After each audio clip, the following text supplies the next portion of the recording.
cómo se realizan, etcétera, Inge. Por favor, si es que se puede. Eh, a ver, ahorita quería compartir algo, pero el talud o la ladera en este caso, no talud, ladera, me estoy confundiendo. Voy a hacer más. Si esta fuese la ladera o el talud, dependiendo, ahí muchas veces se estabiliza una ladera o se puede estabilizar un talud.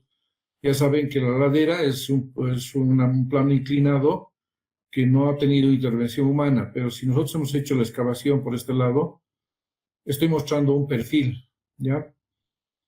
Entonces, lo que normalmente se hace para anclar, se hace perforaciones con un drill, voy a exagerar, ¿ya? O sea, la perforación puede ser así, y en algunos casos donde se puede, se hace una excavación más o menos como esta. ¿Ya? Entonces, esto normalmente se hace con un drill. Drill es como un taladro con una broca que va perforando esto, ¿no? Perfora hasta encontrar algún lugar, un rocoso, un estrato, digamos, estable, ¿no? Porque puede que haya estratos así, ¿ya? Entonces, lo que se hace es introducir una barra así, y posteriormente se introduce lo que es el hormigón. El hormigón va a entrar por aquí y va a rellenar, lo voy a poner así, ¿eh? Va a rellenar todo esto, rellena el hormigón y, a ver, esto además. Bueno, entonces se ha hecho la perforación, se rellena con hormigón, hay una barra que está representada por esta línea roja, y lo que normalmente se hace es colocar unos, a ver cómo coloco, unas placas acá, metálicas, y por lo general hay algunos Ingeniero, que tienen unos disculpe, perdón, sí, la dime. imagen se le ve borrosa. Sí, Inge, igual yo tengo ese problema. Estoy viendo borroso. Pensé que era mi señal. Se ha nublado la imagen, ingeniero. Sí, yo estaba desconectando cosas. Mira, qué raro, a ver. Estos son los estratos. Esta es la cara principal del talud o ladera, ya les he dicho, dependiendo cómo esté, cuál sea la sección. Entonces, normalmente se hace una excavación. En realidad no es excavación, es una perforación. Se utiliza un drill, así es el nombre que se le da a los equipos que hacen perforaciones. Es más o menos como tener una broca, un taladro, mejor dicho, con una broca. Y lo que hace es perforar y queda una figura como la que están viendo ahí. No sé si me acompañan con el mouse. Es la figura celeste. Luego se introduce una barra, como lo que están viendo, representada por esta línea roja. Y lo que se hace es rellenar con hormigón. Se rellena con hormigón todo esto. Una vez que el hormigón haya tenido la resistencia, lo que se hace es colocar una placa, acá, una placa. La placa normalmente es una placa así, cuadrada, donde está saliendo la barra, ¿no? Aquí está saliendo la barra. Esta línea roja sería la parte salida. Estamos viendo el perfil, ¿no? Esta es la barra, la placa, y lo que normalmente se coloca unos pernos acá. Y se van enroscando, se van ajustando y se queda este estrato, digamos, está sujetado por este bulbo, ¿no? En algunos casos no hacen ese bulbo, dependiendo cómo sea, ¿no? Meten hormigón a presión y el hormigón, dependiendo cuál es puede irse en alguna grieta por ahí, ¿ya? Entonces, aquí ya es como un enraizado prácticamente cuando hay algunas grietas, si es rocoso este lugar, o simplemente es un material granular con mezcla de algo de roca, digamos, ¿no? Es así como se hacen los anclajes, pero obviamente que aquí va a haber algo de por medio, ¿no? Puede haber, como lo que les he mostrado anterior, en aquellas fotos de mi viaje, donde había una malla, ¿no? Una malla como las de aviones. Se puede poner eso, se puede poner placas, o sea, yo puedo poner aquí placas. Ya no hay colores acá. Puedo poner aquí una placa de hormigón quizás, y aquí recién se coloca encima la placa metálica, ¿no? Entonces ya está sujetando todo esto. Y se va sembrando, ¿no? Aquí otra placa a continuación, y así. Si fueran pantallas, ¿no? Las que se quieren fijar a este talud. Es así como se hace este trabajo.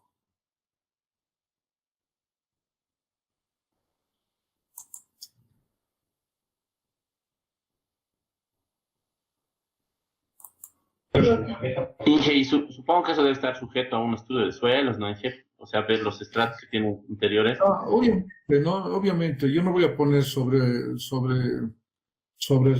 inclusive hay materiales que están fragmentados, ¿no? O sea, de nada me va a servir, no voy a sostener nada si tuviera un material meteorizado, ¿no? Y para conocer tal vez un poquito el dato, ¿sabes de cuánto más o menos se ha perforado en el tramo de Cotapata a Santa Bárbara, Inge? Porque tiene esos anclajes, ¿no, Inge? Sí, creo que son más de 3 metros en algunos casos. Es variable, ¿no? O sea, tengo que ver en los estratos dónde voy a fijar ¿no? ese bulbo.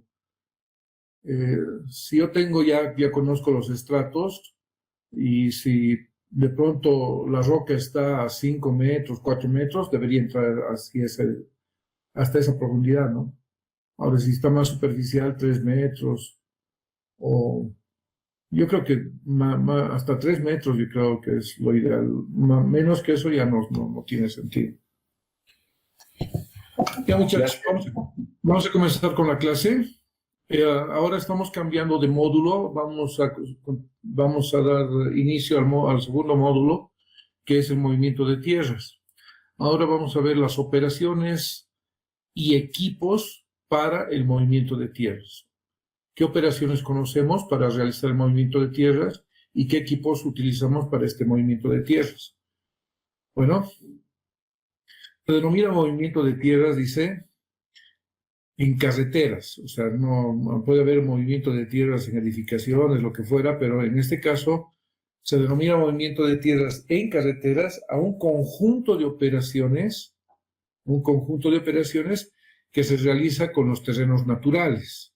Los terrenos naturales son las formas naturales a las cuales nosotros normalmente encontramos antes de hacer una intervención. ¿Ya? A fin de modificar la naturaleza, ¿no? Es lo que normalmente hacemos, ¿no? Nosotros cuando hacemos una intervención para construir una carretera, siempre vamos a hacer una modificación de esas formas naturales. Cuando estamos hablando de movimiento de tierras, quiero que me acompañen aquí con este título. Va a estar presente hasta que hagamos el cambio a otro tipo de movimientos que sirve para otro tipo de actividades. Cuando estamos hablando de movimiento de tierras, nos referimos siempre hasta la cota de subrasante. Anótenlo eso. Cuando estamos hablando de movimiento de tierras, estamos hablando de que se va a realizar trabajos hasta la cota de subrasante. ¿Ya? No puedo anotar. Pero después, a continuación de esto, los caminos no quedan en la cota de subrasante.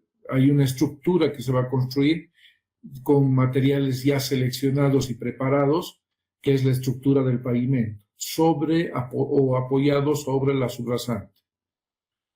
A eso le vamos a denominar movimiento de materiales para la construcción del pavimento, ¿ya? Y ustedes ya saben que el pavimento siempre está por encima de la subrasante, o está apoyado por la subrasante. Bueno, entonces, cuando hablamos de modificar las formas de la naturaleza, no es modificar arbitrariamente, no es modificar como se ve en la figura. Nosotros vamos a modificar esas formas naturales con base a un diseño que nosotros hayamos hecho. Y normalmente esas formas naturales las vamos a modificar para obtener este tipo de secciones transversales. Podemos tener secciones de corte, secciones de terraplén y secciones mixtas. Esas son los tres tipos de secciones con las cuales nos vamos a presentar o vamos a construir a lo largo de una carretera. No, cuando hablamos de sección en corte no quiere decir que todas van a ser así. Puede que sea el movimiento de tierra sea menor o sea mayor, ¿no? Pero lo que quiero graficar aquí es que esas son las figuras básicas con las cuales nos vamos a tropezar o nos vamos a encontrar. Esta línea negra que ustedes ven, ya saben que es la línea que representa el terreno natural, como esta acá, y esta otra línea negra. Sí, y el dibujo al cual nosotros la carretera que hemos graficado y hemos presentado como sección transversal vendría a ser esta, ¿no? Y la cota subrasante es esta línea roja que está lo remarcado ahí. En caso de corte, yo voy a hacer la excavación y voy a llegar a este nivel, ¿no? A esta cota. En cambio, en caso de terraplén, voy a rellenar materiales hasta llegar a esta cota. Y lo mismo aquí, pero en este caso vamos a tener una situación mixta, ¿no? Cortamos por un lado, vamos a llegar a esta cota, y construimos con el terraplén y vamos a llegar a la misma cota, en esta sección mixta, ¿ya? ¿Cómo lo hacemos eso? Tenemos unas operaciones, un conjunto de operaciones que nos permite hacer estas modificaciones. Todas estas modificaciones, ya sea haciendo la excavación en corte o haciendo un relleno de terraplén. Por si acaso, siempre me van a escuchar hablar aquí corte, aquí anótenlo, o excavación al lado. Y cuando hable aquí terraplén o relleno. Corte o excavación. Siempre voy a hablar de corte y quiere decir lo mismo. En algún momento también voy a hablar de excavación, también quiere decir lo mismo, corte. Cuando hablemos de terraplén, vamos a hablar ya sea de relleno o vamos a hablar de terraplén. Cualquiera de los cuatro términos vamos a utilizar en esta presentación. ¿Cuál es el conjunto de operaciones que necesitamos para ese movimiento de tierras? Necesitamos realizar una excavación. Necesitamos hacer, cuando hacemos la excavación, es decir, removemos el material de la forma natural con la cual nos hemos encontrado. Entonces, esa excavación muchas veces no se la deja ahí, o sea, hemos hecho la excavación, hemos removido el material, pero no se deja ahí. Debemos cargarlo. Luego, una vez que está cargado en una volqueta, vamos a hacer el acarreo o transporte del material hasta donde lo necesitemos. Luego se va a hacer una descarga del material donde sea necesario realizar. Podemos hacer el extendido del material. El extendido es extender el material para formar las capas que necesitamos trabajarlas, ¿no? Luego hacemos la humectación. También hacemos lo que es la homogenización. Hacemos la humectación del material que vamos a trabajar. Y luego hacemos la homogenización. Mezclamos el material para que tenga un porcentaje de humedad óptima, ¿no?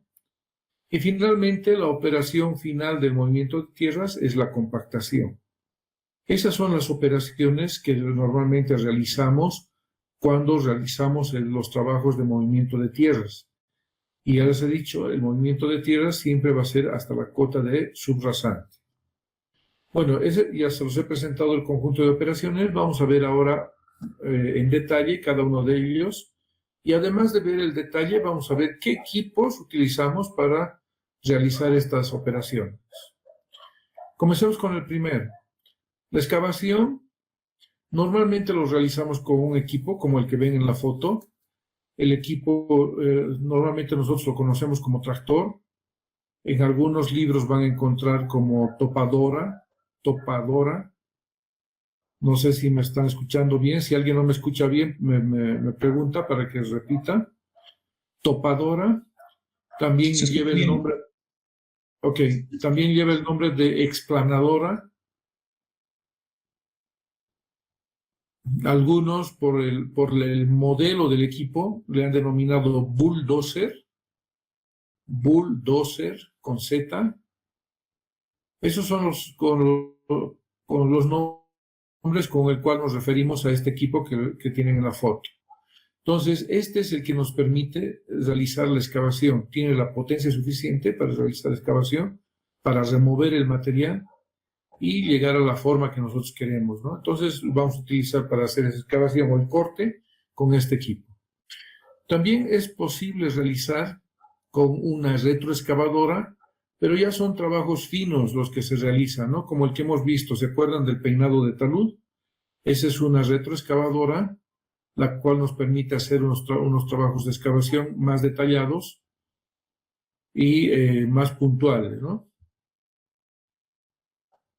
El dimensionamiento de este tractor, por ejemplo, este tiene aproximadamente los 120 HPs de potencia, 120 HPs de potencia, es el que normalmente andamos utilizando en la construcción de carreteras y está sujeto a un dimensionamiento.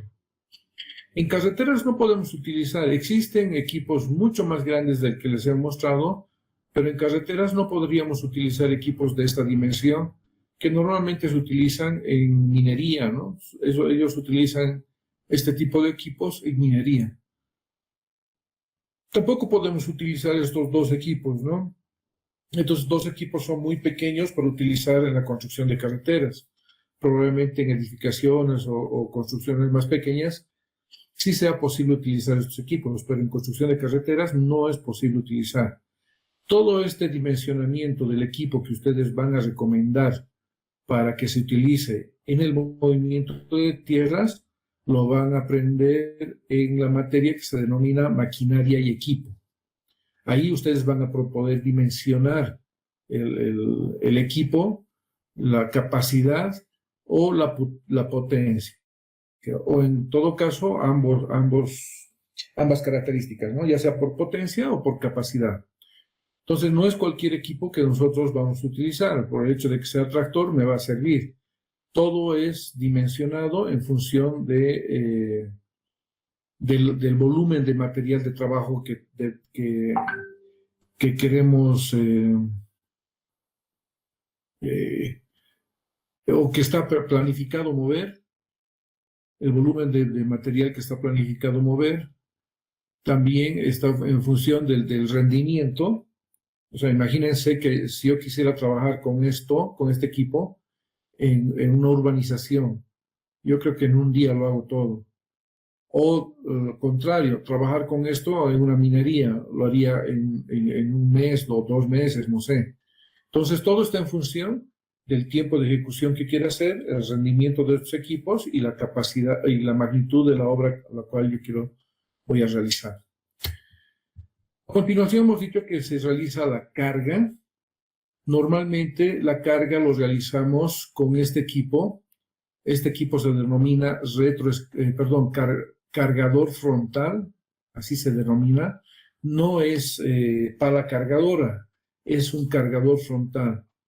Cargador frontal, ¿por qué? Porque tiene una capacidad mayor a una pala cargadora, tiene una cuchara mayor, tiene una maniobrabilidad, es mejor su maniobrabilidad, porque este eje, y aquí tenemos otro eje, lo voy a mostrar mejor así. Aquí tenemos un eje que atraviesa y aquí tenemos otro eje. Ambos ejes están unidos por una articulación entre medio. A la altura de la cabina hay un eje que los divide. En otras palabras, si yo lo voy a poner en planta, este equipo estaría así. Y aquí existe una articulación. Con esta articulación es la que le da los giros al equipo. No se mueven como los vehículos. Los vehículos tenemos de esta manera, ¿no es cierto? Aquí, así la rueda delantera, la trasera. Y lo que normalmente se hace es, a ver si me permiten un momentito. Yo con el volante que se encuentra acá, yo con el volante voy a hacer de que mi rueda gire así. Entonces yo voy a hacer ese movimiento hacia la izquierda, digamos. En cambio, en este caso, estas ruedas no se mueven. La articulación es la que le da el giro. Entonces, en algún momento estas ruedas van a estar así, así. O sea, la articulación va a ser de que se muevan así, pero siempre van a estar paralelas, ¿no?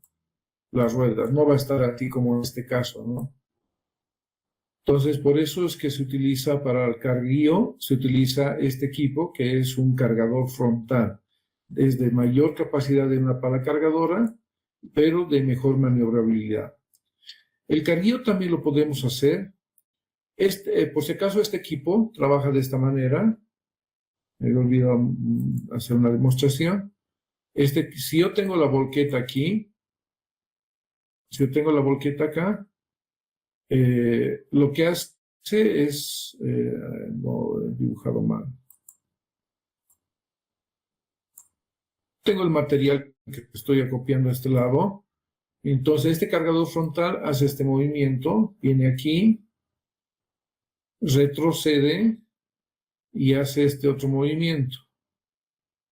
Y aquí es donde tendríamos la volqueta esperando para que sea cargada. Pues normalmente el movimiento de este es avanza, toma el material acá, retrocede y viene hacia adelante y descarga. Esa es la operación que se realiza con este equipo. Pero hay algunos que prefieren hacer la carga también con este otro equipo, dependiendo la comodidad y las condiciones del terreno. En este caso, la volqueta se quedaría fija acá. Este equipo se quedaría, si tenemos el material aquí acumulado, estoy dibujando como he hecho el anterior. Y aquí tengo a mi equipo, ¿ya? Entonces lo que hace es, el brazo se extiende, recoge el material y hace este giro nada más. Y el brazo viene se queda en esta posición. Entonces, en este caso, solo se mueve el brazo y no se mueve el equipo. Algunos dicen que esto es mucho más productivo que que el cargador frontal, ¿no? Que tiene que hacer un movimiento en el retro. Primero se pone de frente a la copia de donde va a recoger el material, luego retrocede y luego avanza, ¿no? Entonces ese movimiento va a ser permanentemente hasta llenar la volqueta. En cambio, una retroexcavadora como la que ven ustedes es de gran capacidad. Aquí entre medio, en esta partecita donde estoy señalando, está la tornamesa, ¿no? Ahí esto gira sobre las orugas. Las orugas se quedan estáticas, ¿no? Y hay una tornamesa entre medio que va girando, hace un movimiento puede ser en total hasta 360 grados, ¿no? No hay ningún inconveniente. Entonces, para la carga, debemos utilizar dos equipos. Podemos utilizar un cargador frontal o podemos utilizar una retroexcavadora. En ningún caso vamos a utilizar una pala cargadora porque la pala cargadora tiene esa particular de maniobrabilidad. Si yo tengo las dos ruedas de una pala cargadora, en el momento, como solo gira, como los vehículos giran estas palas cargadoras, yo muevo la rueda hacia ese lado y me voy a ir en este sentido, ¿no? Pero las ruedas se mueven como las ruedas de un vehículo. Ya, entonces por eso que no se utiliza, porque no es muy práctico, es muy pequeño además. Estas son cucharas de gran magnitud, al igual que el cargador frontal. No se olviden de esto.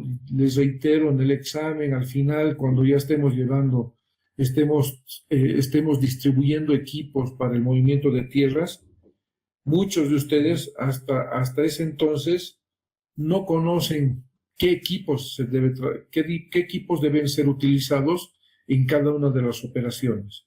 Ya habíamos hablado de la excavación. Normalmente lo va a hacer un tractor, o tal vez lo puede hacer también este equipo, ¿no? Este equipo, retroexcavador.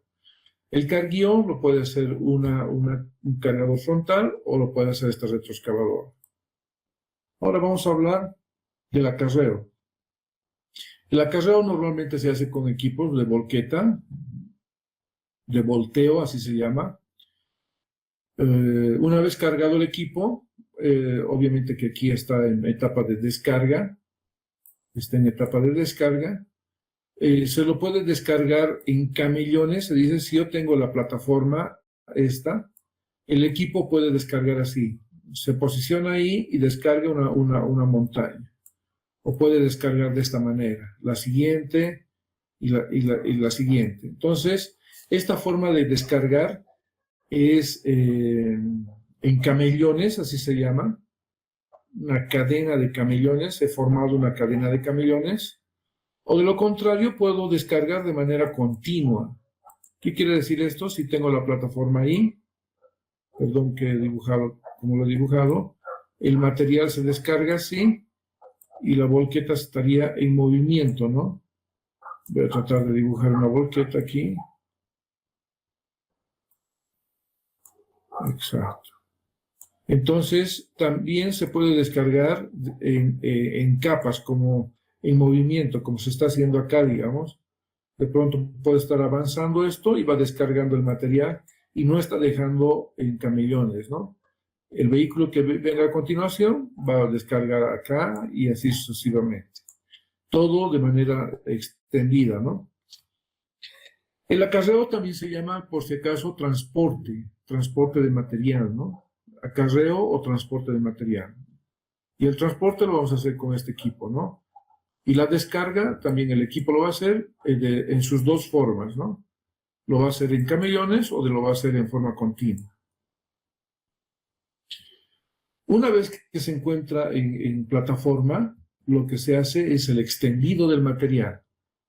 Les había dicho que nosotros podemos descargar así en camellones, y el extendido, como lo está haciendo este equipo, lo va a realizar a partir de los camellones. Podía estar un camellón aquí, podía estar otro camellón aquí, y así sucesivamente, ¿no? Este equipo luego hace el extendido. Y este equipo que estamos viendo acá se llama motonivelador. Ahora, si el material ha sido extendido, bueno, eso de alguna manera también ayuda, ¿no? Imagínense que yo lo hubiera extendido acá, otra vez acá, otro camión aquí y así sucesivamente.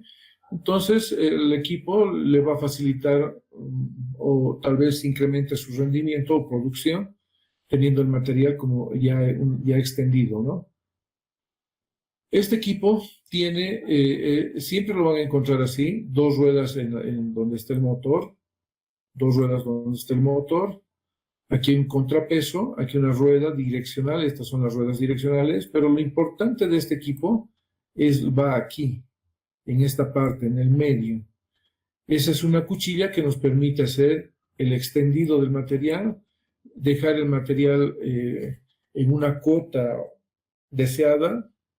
Todo eso se realiza con la cuchilla. Aquí atrás algunos tienen escarificadores, puede ir también un escarificador adelante y les voy a mencionar para qué sirve todo ello. Bueno, una vez que esté extendido el material, lo que nosotros queremos hacer es de que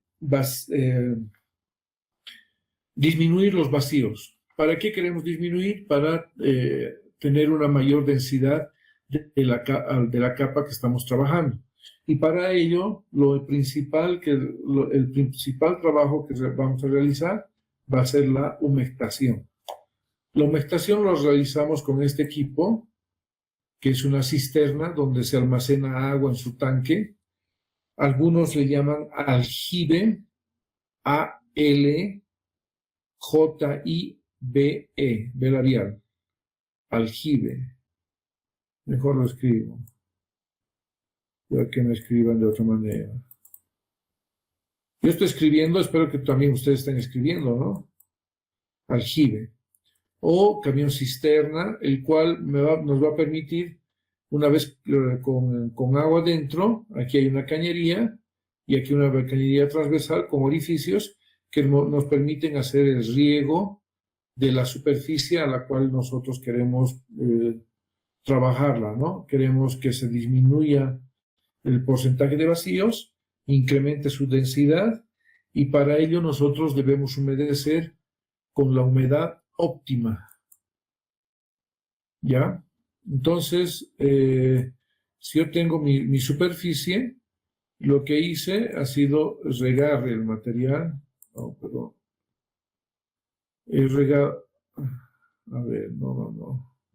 Esta es mi superficie, la que ha sido extendida anteriormente. Ha sido extendida.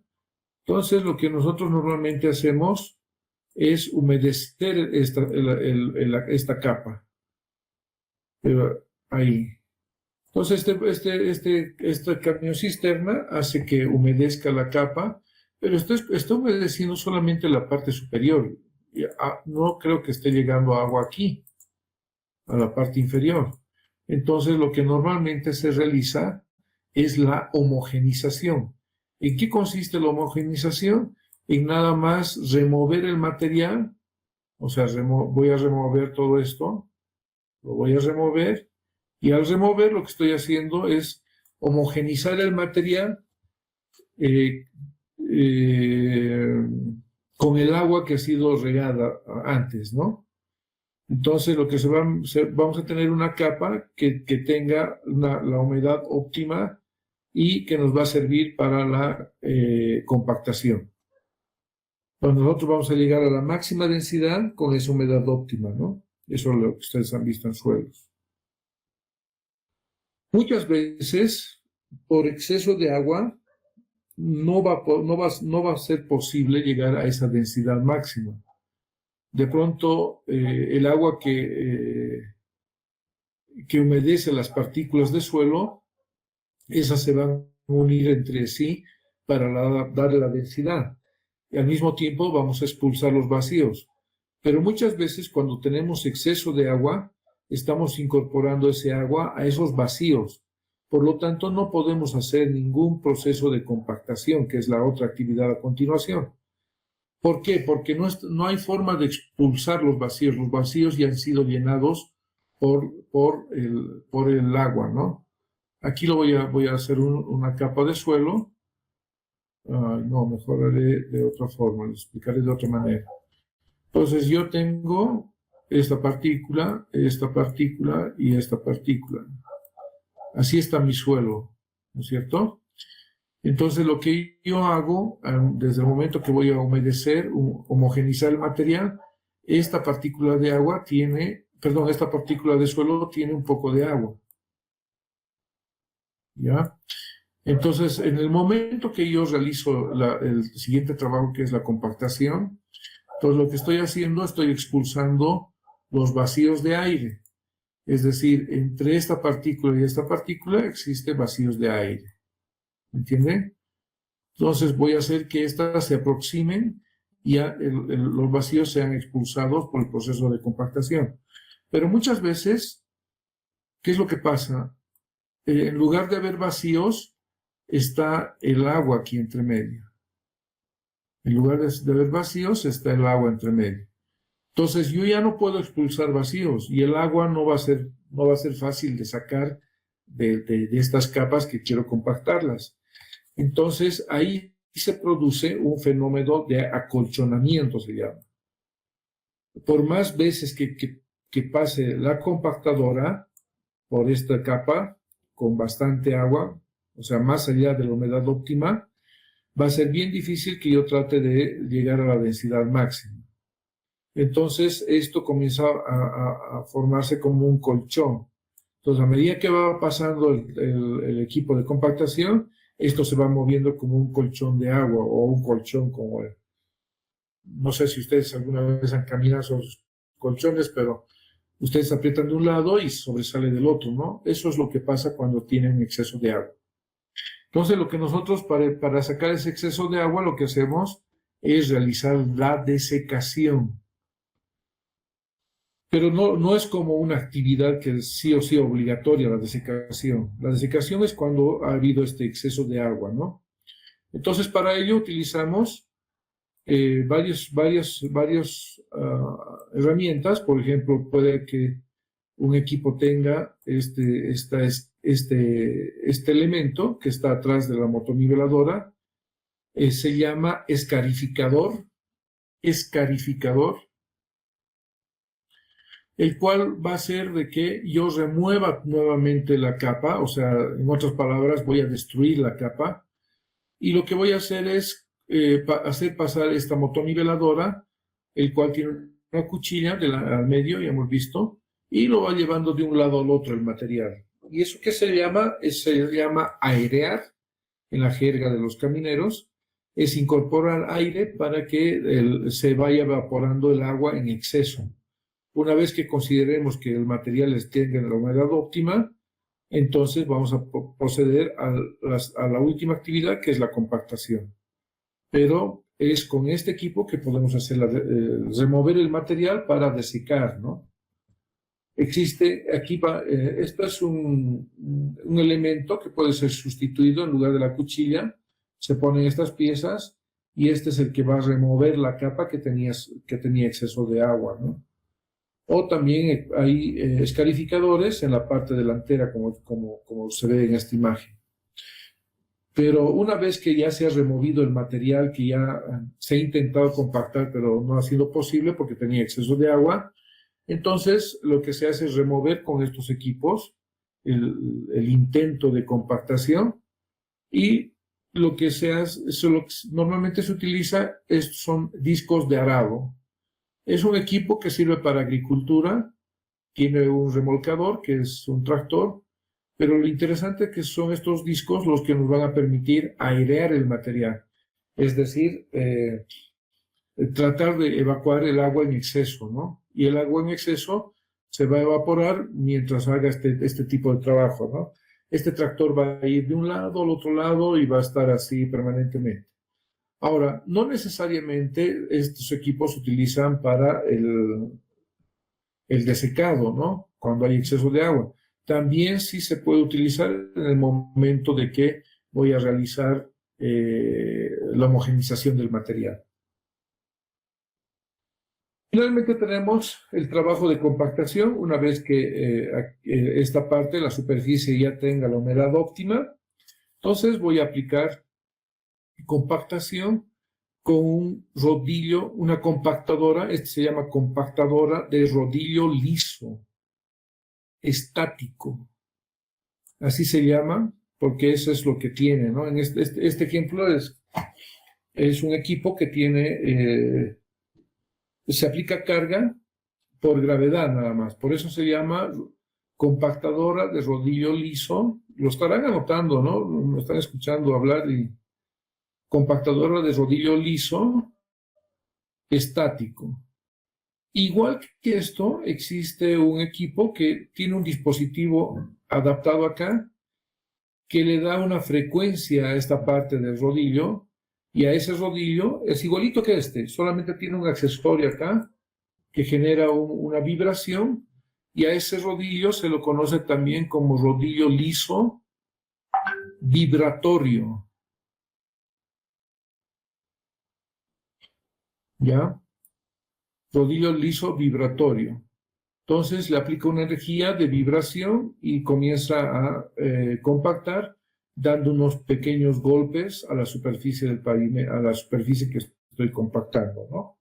Entonces, hay dos tipos de este tipo de compactadora de rodillo liso. Una es estática, simplemente se va moviendo de un lado al otro sin aplicarle ningún movimiento adicional. Pero existen equipos parecidos a estos donde se tiene un dispositivo que le va a generar una frecuencia que va a permitir de que se haga la vibración sobre la capa que estoy queriendo compactar. Algunos utilizan estático, o sea, sin vibrador, y luego en un momento ponen el vibrador y comienzan a trabajar de esa manera, con el mismo equipo, ¿no? Siempre y cuando tenga este dispositivo. Este equipo sirve normalmente para compactar las capas granulares, anótense, capas granulares. Todos estos detalles pregunto en el examen, por si acaso. Existen equipos como el que conocemos acá, que también puede ser estático, de aplicación de carga estática, o vibratorio. También tiene un dispositivo acá que le va a generar una frecuencia para darle una especie de movimiento vertical sobre la superficie. Esta compactadora se llama pata de cabra, tiene unos rodillos, unos bloques, ahí no sé si logran ver, tiene unos elementos que sobresalen, no es liso, por eso es pata de cabra le llaman. Y lo que normalmente hace este equipo es compactar suelos finos. Fíjense, suelos finos. Entonces, estas partes sobresalidas lo que hacen es un trabajo de amasado, digamos, en ese suelo fino, lo que no haría un rodillo de compactador liso, ¿no? Solo compactaría la primera capa. En cambio, va a ir compactando y va a dar más pasadas hasta que no se noten la hendidura, digamos, de estas partes sobresalidas. Hasta que no se note la hendidura en esta parte, ¿no? Una vez que ha pasado 1, 2, 3 veces, a la primera se aparece bien marcado, ¿no? En las últimas ya no va a aparecer marcado estas hendiduras de la parte sobresalida de este equipo. Entonces, se utiliza este equipo para suelos finos, pero últimamente estoy viendo de que también se utilizan este equipo en suelos granulares. Obviamente que primero se le da, con este equipo se da la primera pasada y las últimas se dan con los rodillos lisos. Hablando de compactadores, vamos a tocar el tema, pero que no es de movimiento de tierras, pónganlo ahí así bien claro, no es de movimiento de tierras, pero esta es una compactadora que nos sirve, se llama compactadora de rodillo liso, que nos sirve para los trabajos de pavimentación en pavimento flexible, ya sea con concreto asfáltico, como el que están viendo acá, o con tratamiento superficial. Entonces, fíjense, aquí está la terminadora. Esta es la terminadora y que una volqueta va haciendo el material. Entonces, aquí tiene una enrasadora preliminar que le da este acabado, el que ven aquí. Pero a continuación, lo que se hace se realizan las pasadas con este rodillo, esta compactadora de rodillo neumático se llama. Estas son gomas, no son metales como lo que hemos visto en las anteriores compactadoras. Tiene 4 ruedas acá y al otro lado tiene 3 ruedas. La rueda delantera, por llamarlo así, la que está acá, se va a traslapar con estas dos acá. Entonces, al pasar, si deja una huella aquí estas dos ruedas, la otra es la que la va a nivelar, ¿no? Ojo, remárquenlo esto no es para movimiento de tierras. A propósito de compactadoras, he querido incluir este tipo de compactadora para que también la conozcan, que es una compactadora de rodillo liso. Y esto se utiliza solo para pavimento flexible, ya sea de concreto asfáltico o tratamiento superficial. Bueno, hasta aquí hemos visto de todas las operaciones y los equipos que disponemos para ese trabajo y cómo ejecutan esos trabajos en algunos casos. Pero hay unos equipos que realizan todas estas actividades en uno solo. Realiza la excavación, realiza la carga, realiza el acarreo, la descarga y el extendido. No realiza humectación porque no lleva un tanque de agua. Tampoco compactación porque tampoco tiene un cilindro un cilindro que nos permite hacer la compactación. Me he olvidado de decirles algo. Pero estos equipos cuando son trasladados, cuando estos equipos trabajan, se deben lastrar, se llama. ¿Cómo se los lastra? Aquí en una parte, este es como una especie de turril. Aquí internamente tiene una tapa y aquí también tiene otra tapa. Entonces lo que hacemos es ponerlo en esta posición, por ejemplo. Cerramos la tapa de este es como un barril, les he dicho, ¿no? Como un turril. Cerramos esta parte y la abrimos esta. ¿Y cómo la lastramos? La llenamos de agua acá.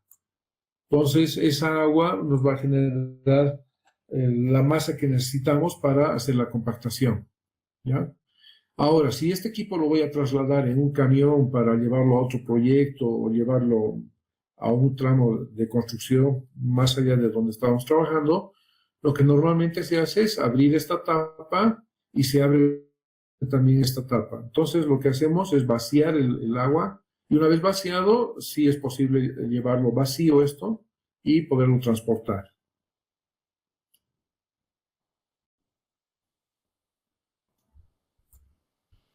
Bueno, estábamos acá, ¿no es cierto? ¿Qué es lo que hace este equipo? Este equipo se llama trailla. Lo voy a escribir aquí, a ver si... Trailla, con doble L, no es con Y. Trailla. Este equipo se llama trailla. ¿Qué es lo que tiene este equipo? ¿Por qué dice que hace todas estas operaciones?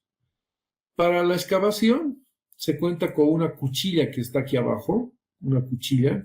La trailla normalmente debe ser remolcada por un equipo, un equipo que va a remolcar la trailla. Entonces, cuando voy a hacer la excavación, este equipo tiene un sistema hidráulico que permite que se baje a la altura del suelo. Y aquí tiene una cuchilla que lo que hace es excavar el material y que va a ser almacenado en esta parte. Y en esta parte se llama tolva. Esta parte se llama tolva. Ya es donde se va a almacenar el material. Pero antes de excavar, lo que debemos hacer es levantar la compuerta. Aquí hay una compuerta, esta es la compuerta, lo voy a dibujar para que lo vean. Esta es la compuerta. Entonces lo que hacemos es suspender la compuerta, levantamos, y es por aquí que va a trabajar excavando, una vez que está la compuerta arriba, va excavando y va rellenando la tolva, ¿no? De material. El material va ingresando por donde está raspando la cuchilla.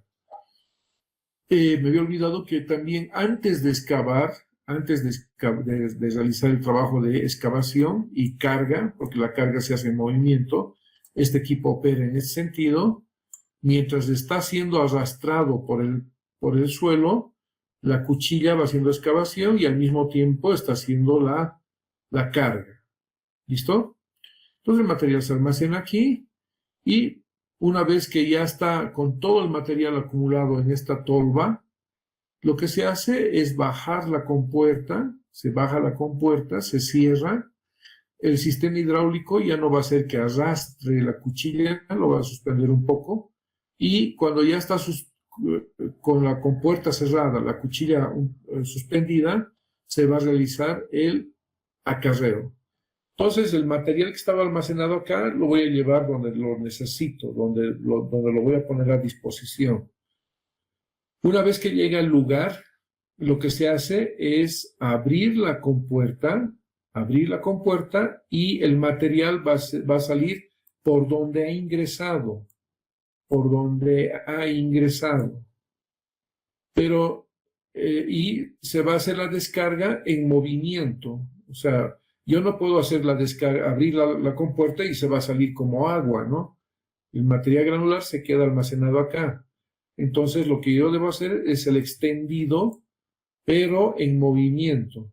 Obviamente que la cuchilla, en el momento del extendido, la cuchilla no está tocando el suelo, ¿no? Está suspendida. Entonces hay una abertura por acá y el material va a salir. ¿Y cómo sale el material? utilizando esta placa que ven acá, lo estoy graficando, esta placa que se llama el émbolo de empuje. Esa placa que ustedes les he marcado aquí, esta placa, toda esta placa, hace que el material lo vaya empujando para la descarga, ¿ya? Entonces, esto va avanzando en ese sentido hasta que el material haya salido por esta parte, ¿no? Por donde está la cuchilla. Y una vez que otra vez haga el ciclo de excavación, entonces nuevamente esta émbolo de empuje se retrae, ¿no? En la parte superior, abre la compuerta y se hace el mismo ciclo. Cuando el material es algo duro, en esta parte, aquí hay un dispositivo, un apoyo de contacto se lo llama, aquí atrás, es como un parachoque. Cuando el material es muy duro, hay un equipo como una topadora que puede ayudar a hacer la excavación, ¿ya? Entonces, estas son las particulares de una trailla. Vamos a ver a continuación un video cómo funciona esta trailla y vamos a ver algunos elementos de esta trailla. Esta vendría a ser la trailla, los equipos que van a remolcar la trailla, o sea, no vienen unidos. La trailla es un equipo y este equipo es otro, ¿no? ¿Cómo operan? ¿Vemos?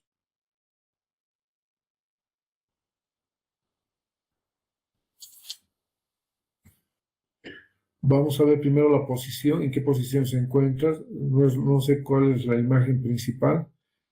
Esta es la cuchilla, fíjense, aquí está la cuchilla. Ya está haciendo la excavación. Fíjense, aquí está la cuchilla aquí abajo. La compuerta está abierta y el émbolo de empuje está retraído, ¿no? En la parte trasera.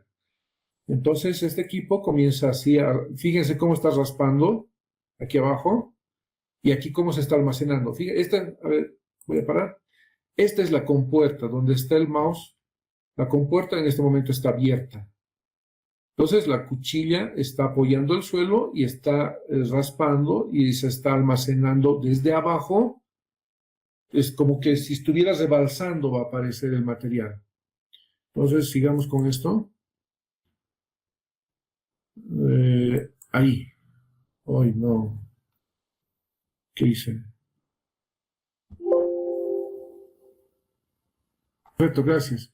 Lo que quería mostrarles, fíjense, aquí está la rueda, un eje nada más tiene esta la trailla, aquí está la cuchilla, esta es la compuerta que está suspendida para que el material ingrese por aquí abajo. El émbolo de empuje está aquí atrás, retraído. Entonces tenemos toda la tolva disponible para que ingrese el material. Voy a ir avanzando de a poquito. No sé si logran ver, aquí ya se está almacenando el material. Fíjense, ahora lo voy a poner para que lo vean en movimiento. Ahí está haciendo la excavación. La compuerta está abierta, el émbolo está retraído y la tolva ya está libre. No sé si han logrado ver, se ha levantado. Y ahora se va almacenando el material. Desde abajo va entrando como si estuviera rebalsando, ¿no? Fíjense cómo se almacena.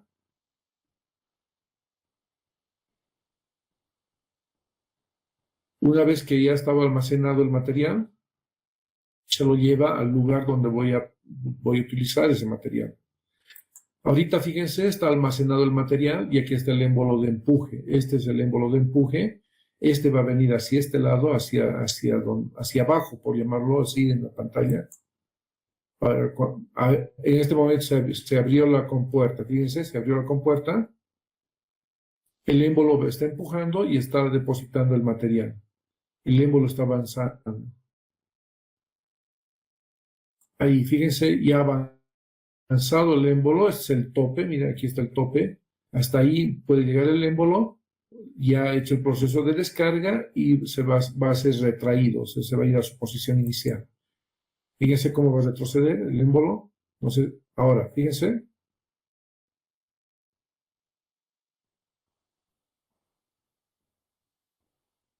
Ahora se me ha ido la cuchilla, quería mostrarla.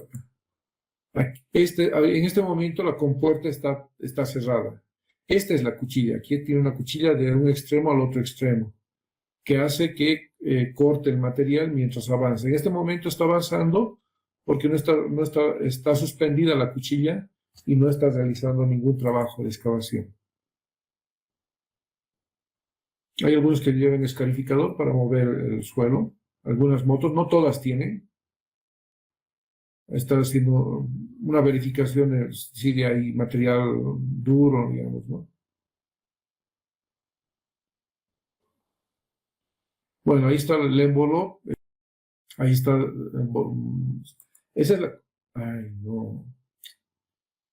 Se abrió la compuerta y esta es la cuchilla. Va a bajar el sistema hidráulico y van a ver cómo va a cargar. Así carga el material dentro de la tolva. La compuerta está abierta y el material se va almacenando. Ahí está el émbolo retraído. Ahí también se ve el émbolo retraído. Y ya se ha almacenado el material.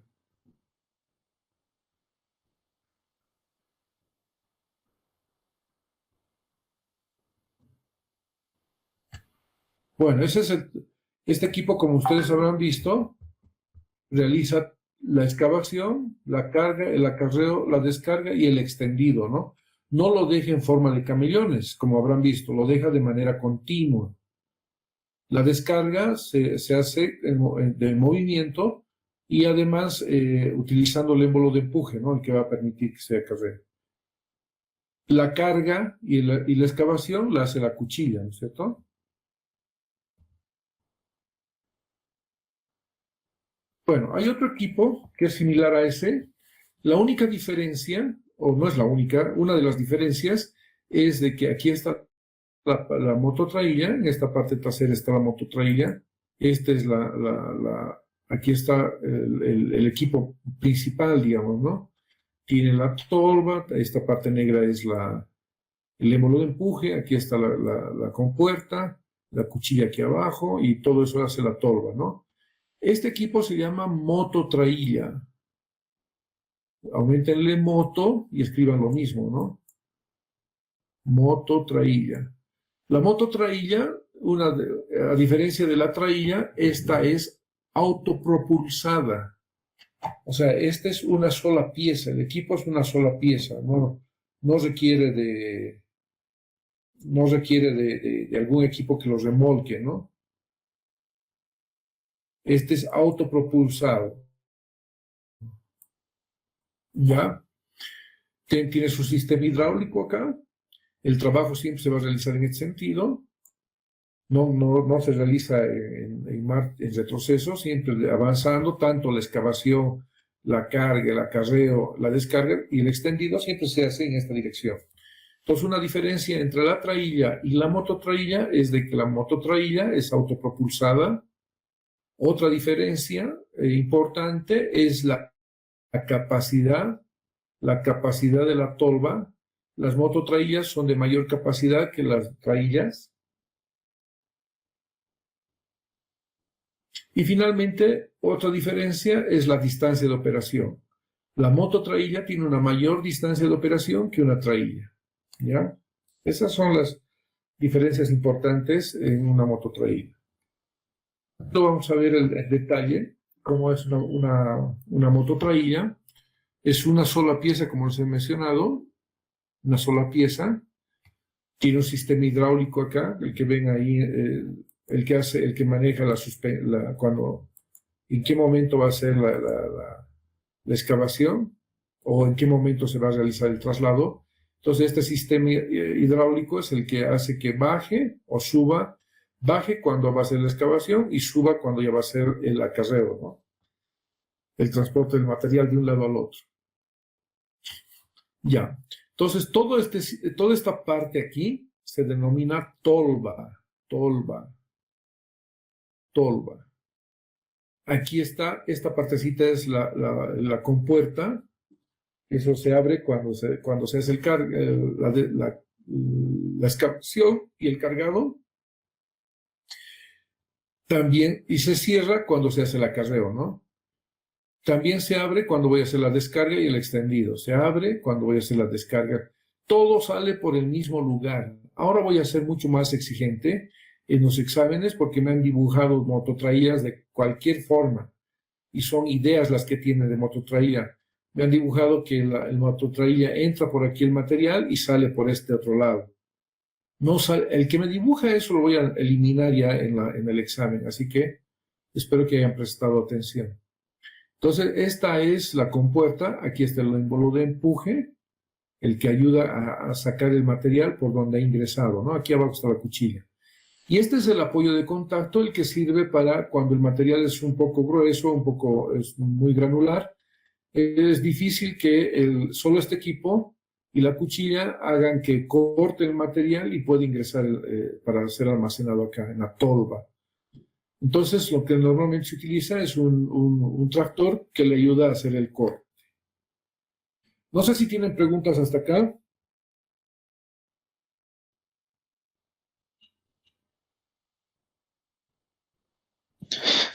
Ingeniero, ¿en qué tipo de suelo se puede emplear la traíla y la mototraíla? Ya, no se utilizan las mototraílas sí tiene ciertas restricciones, ¿no? Yo no puedo utilizar el material donde haya material con exceso de material rocoso, digamos. Normalmente se utiliza con materiales finos y granulares, hasta ahí nada más. Pero si hay un porcentaje de roca, ahí ya no es recomendable. Por otra parte, este equipo, bien que me he hecho recuerdo, solo se puede utilizar en terrenos llanos o tal vez ondulados. Este equipo no puede trabajar en ladera. Imagínense si yo quisiera trabajar en ladera, ¿qué pasaría? A ver si lo voy a retroceder un poquito para ver cómo podemos hacer. Ahí así lo puedo. Suponiendo que esta es la ladera, imagínense, esta es la ladera. ¿Cómo voy a hacer la excavación? Ya hemos visto cómo trabaja un tractor. Pero si suponiendo que esa es la ladera, ¿cómo lo voy a ubicar a la mototraíla? Tendría que ubicarla así, sus ruedas acá, sus ruedas aquí, y tendría que trabajar así inclinado. Entonces, este equipo solamente puede trabajar en terrenos llanos o en terrenos ondulados, pero nunca en ladera, ¿no? En una carretera de montaña. Vamos a ver, este es un terreno ondulado, no es una carretera de montaña, cómo opera una mototraíla, ¿verdad?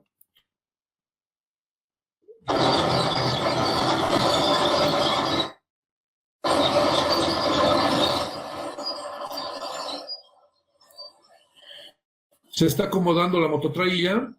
No sé si han logrado ver, pero a ver, tal vez un poquito más. Se está acomodando y van a ver cómo el sistema hidráulico hace que la cuchilla toque el piso, el suelo.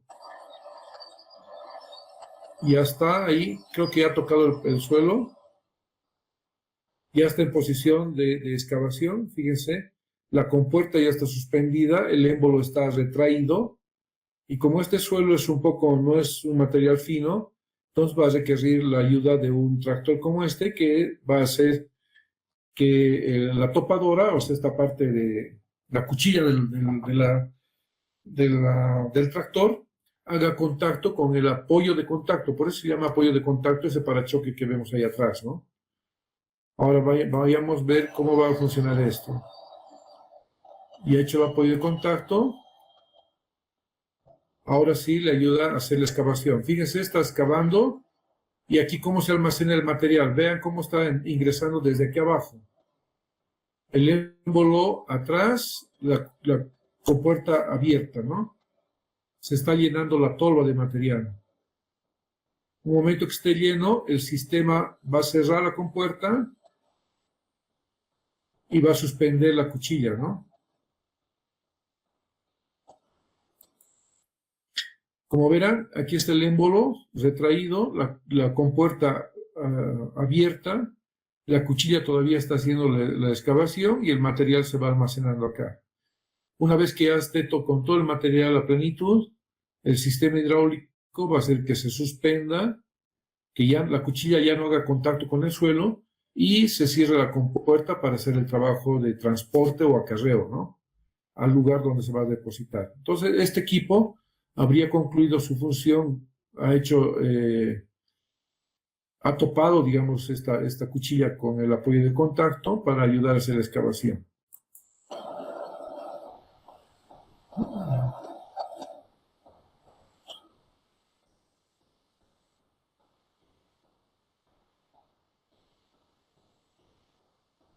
Entonces aquí ya la cuchilla, la compuerta se ha cerrado, el sistema hidráulico ya ha levantado la cuchilla, ya no está en contacto con el suelo, y ahora va a ser el traslado del material, ¿no? Va a ser el acarreo.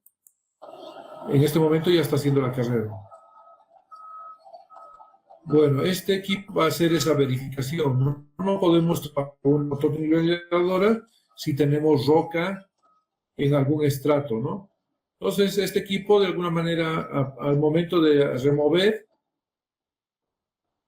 está verificando si hay algo de roca, ¿no? Ahí abajo. Y la mototraía sigue yendo, está llevando el material, ¿no? No está haciendo ninguna excavación, solamente está llevando el material. Entonces, ya saben, la mototraía y la traía no pueden trabajar en terrenos montañosos. Trabajan exclusivamente en terrenos llanos y ondulados, haciendo las operaciones que ya les he mencionado.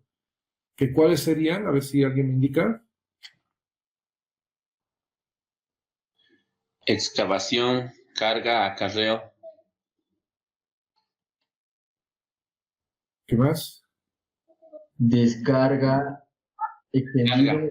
humectación, compactación. ¿Qué es lo que he dicho? Humectación no, No. dice. La traía Solo- la aumentación y la compactación. Solo ocupa el 5 que son la descarga, el acarreo, el expandido y los otros dos no. Bueno.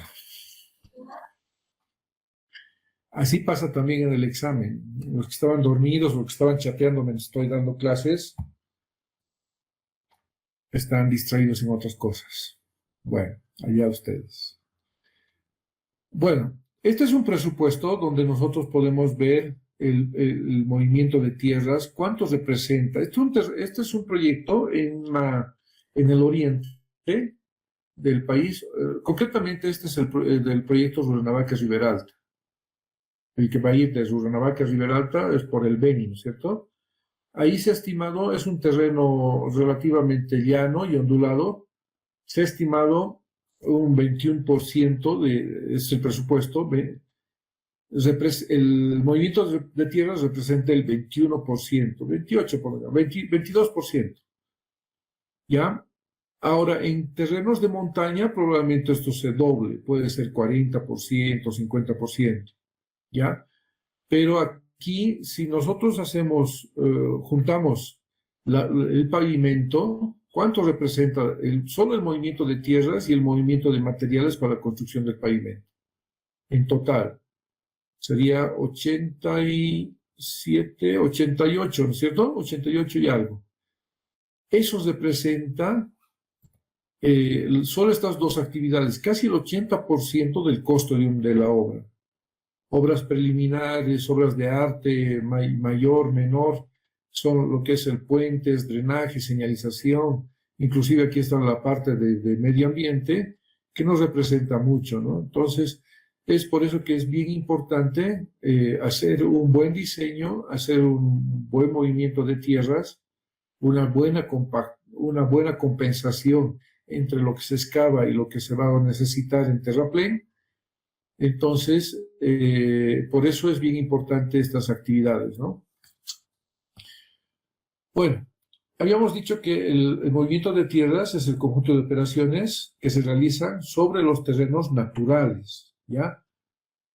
Y a fin de modificar esas formas de la naturaleza, porque eso es lo que hacemos cuando hacemos movimiento de tierras. Y siempre estamos llegando a la cota de subrasante. Pero hay otro trabajo que también se hace movimiento, le vamos a llamar a este caso movimiento de materiales, que nos sirven para la construcción del pavimento.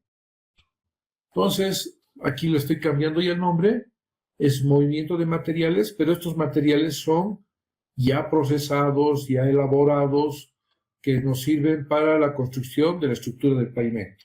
Pues nosotros habríamos llegado a esta cota a esta cota de subrasante. Aquí lo voy a poner subrasante,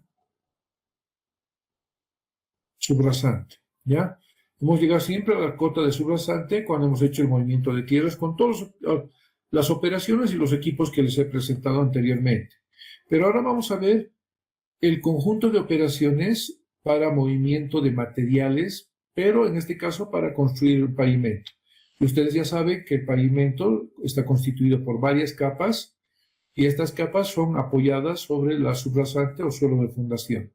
Entonces, ya sea en corte o en terraplén o en una sección mixta, vamos a tener aquí un pavimento y otro. El pavimento va a estar ubicado en esa posición, ¿ya?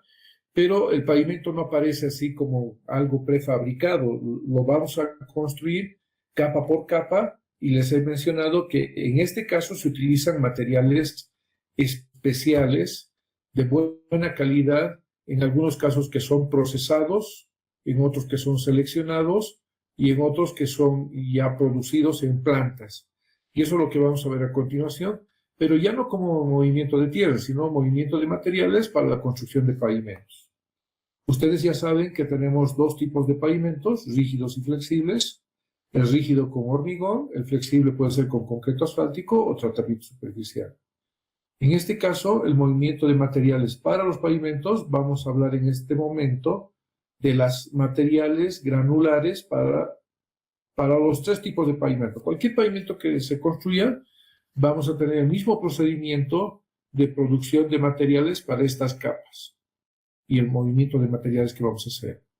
Entonces, en primera instancia, vamos a ver solamente materiales granulares, ya sea para capa subbase o capa base, ya sea de pavimento rígido o pavimento flexible. Entonces vamos a hablar, hemos dicho, de capas granulares. ¿Qué actividades se realizan? En lugar de excavación, lo que nosotros hacemos o denominamos se llama acopio de materiales en bancos o canteras. Entonces va un equipo, un tractor, una retroexcavadora o lo que fuera, acopian el material que nos va a servir para construir las capas granulares. A continuación, lo que podemos hacer es la producción de estos agregados. O sea, no los utilizamos como los extraemos. Estos materiales para el pavimento nosotros debemos seleccionarlos o triturarlos, dependiendo en qué capa estoy procesando. Normalmente para una capa subbase hacemos una selección suficiente. En cambio, para una capa base, sí o sí debemos triturarlos. Eso lo vamos a ver en las siguientes clases. Entonces, una vez que hemos hecho estos movimientos, estas operaciones, ya, la principal acopio, la secundaria producción de agregados, lo que se va a hacer una vez que ya están producidos los agregados, ya sean seleccionados o triturados, vamos a hacer la carga y vamos a hacer las mismas operaciones, ¿no? Transporte o acarreo, vamos a hacer la descarga del material que ha sido procesado o seleccionado, vamos a hacer el extendido y vamos a humedecer y homogenizar. En este caso estamos humedeciendo o homogenizando las capas granulares, ya sea, reitero, esta subbase o base, ¿no? Una vez que hemos homogenizado y humectado, igualito que en el movimiento de tierras, se va a proceder a la compactación de estas capas granulares que son parte de la estructura del pavimento. ¿Está bien? Ahora vamos a hablar sobre las capas de rodadura. Entonces, voy a diferenciar entre lo que es un pavimento rígido y un flexible. En este caso, las capas de rodadura de estos dos pavimentos se requieren unas plantas que nos van a permitir producir el hormigón en el pavimento, si es pavimento rígido, o una planta que nos permite la producción de concreto asfáltico. Lo vamos a dejar para el tercer caso, el tratamiento superficial. Entonces veamos qué se hace cuando yo voy a hacer un pavimento rígido con hormigón o con concreto asfáltico.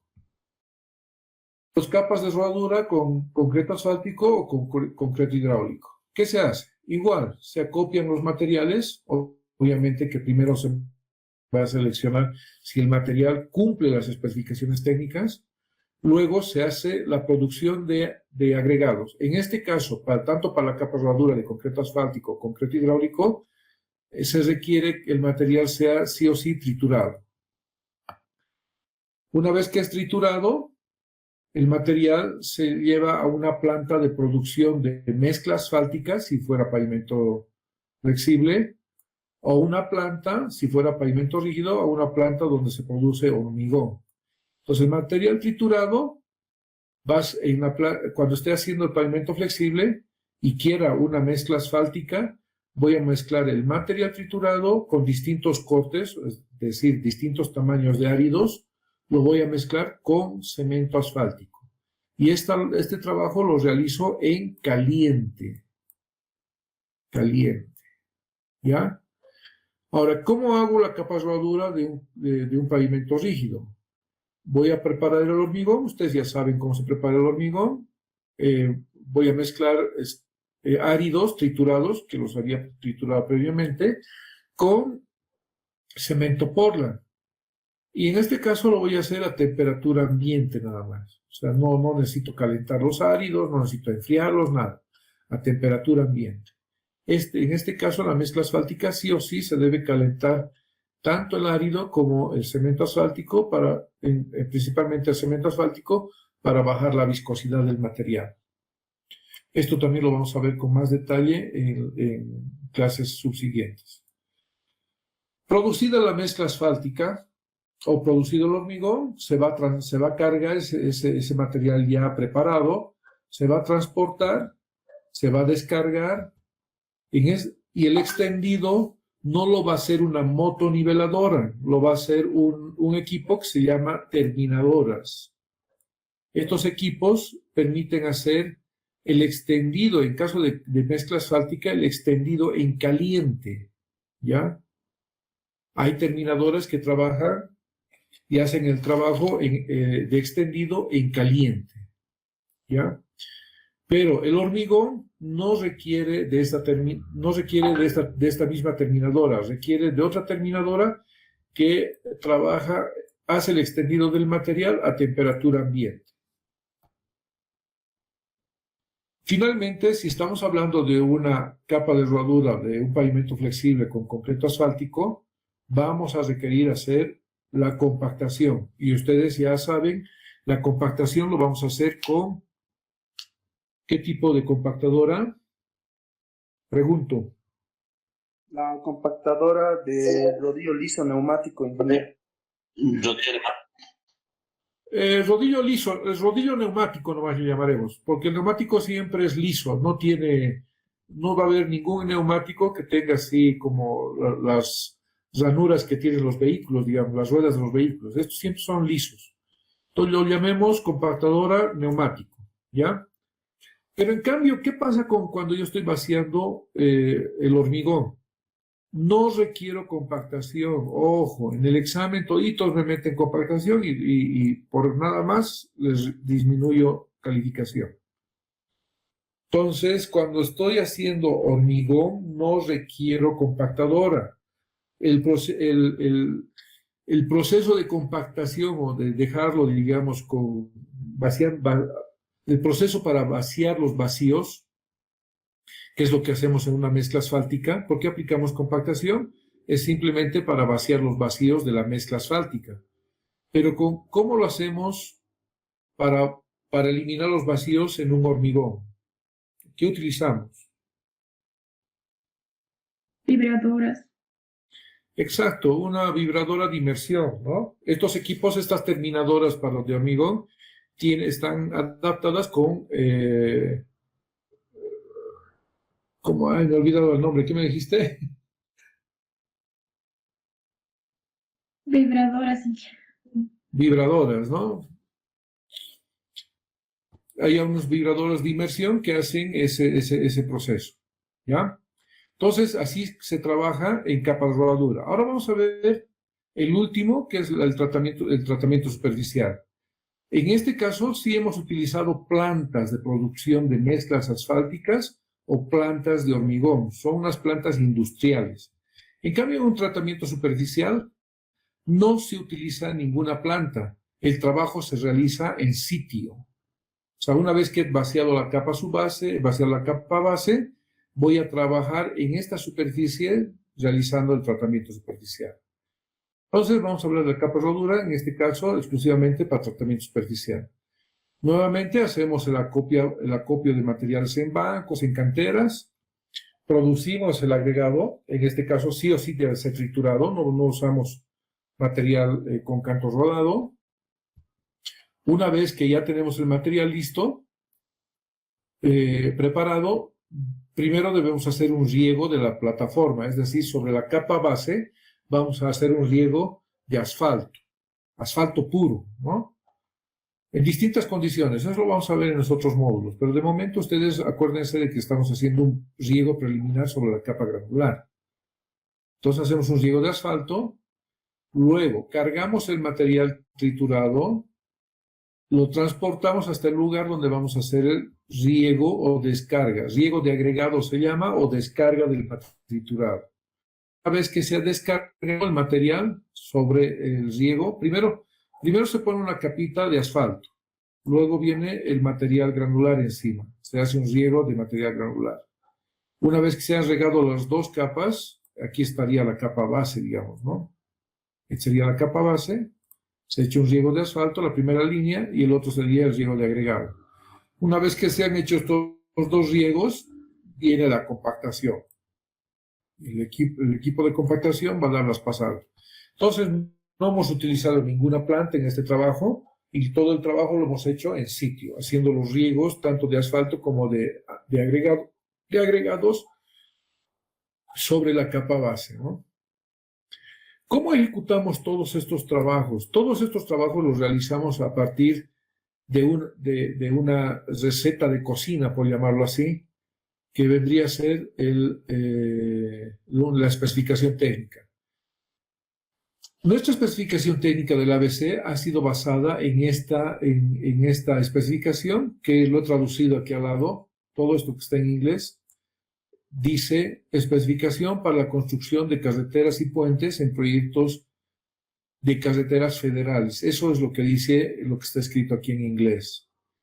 Y esta especificación lo han desarrollado la Administración de Carreteras, aquí es federal, no es de DERA, la Administración de Carreteras, y estos documentos, por ejemplo, este ha sido elaborado el año 1996, por eso se llama FP 96 y está en unidades inglesas.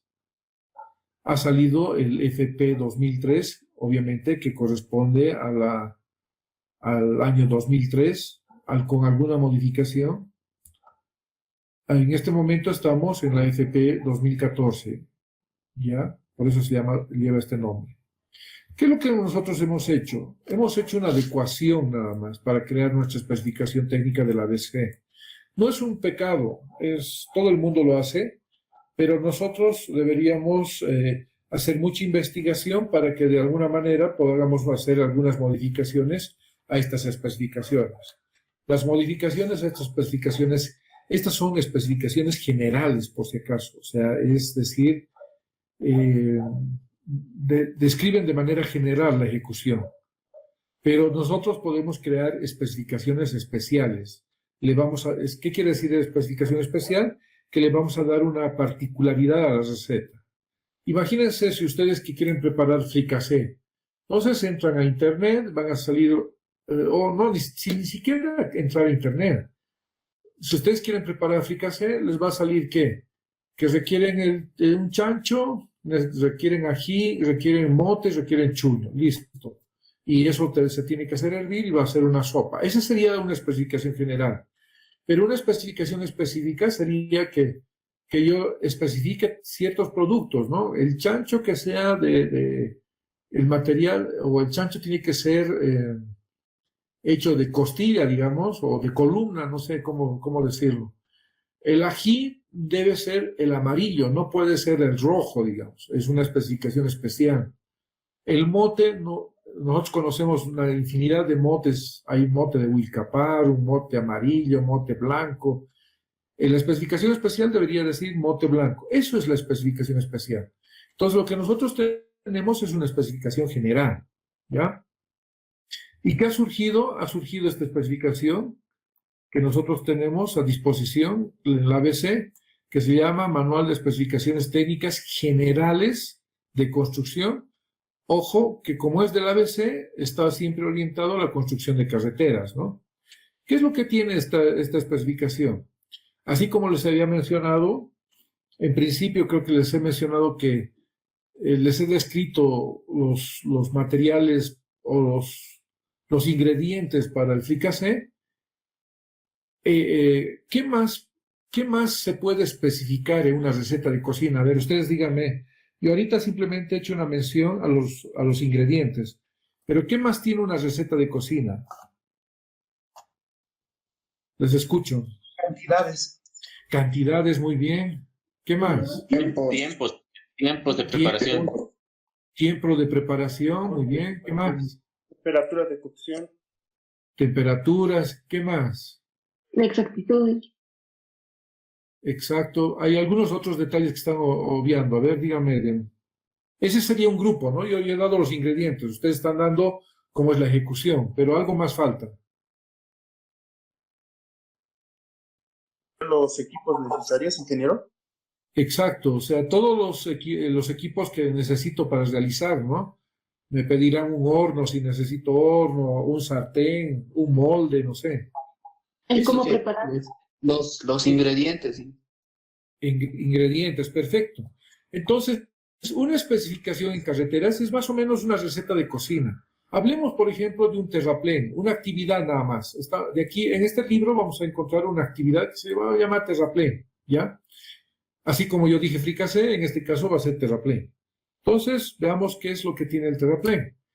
Tiene una especificación, en este caso del terraplén, tiene una descripción. Dice, en la descripción del terraplén consiste en el relleno de material, algo así, digamos, una descripción. Luego tiene los materiales, es lo que habíamos dicho en las recetas, sería lo que es los ingredientes. ¿Qué materiales vamos a utilizar? ¿Qué materiales están permitidos utilizar en la construcción de terraplenes? Luego tenemos los equipos que vamos a utilizar en la construcción de terraplenes. En cuestión de receta vendría a ser si nos están pidiendo un sartén, un horno, no sé. Entonces, estos serían los equipos en caso de terraplenes. Lo que ustedes han mencionado, el tiempo de ejecución, el modo de preparación, es la ejecución.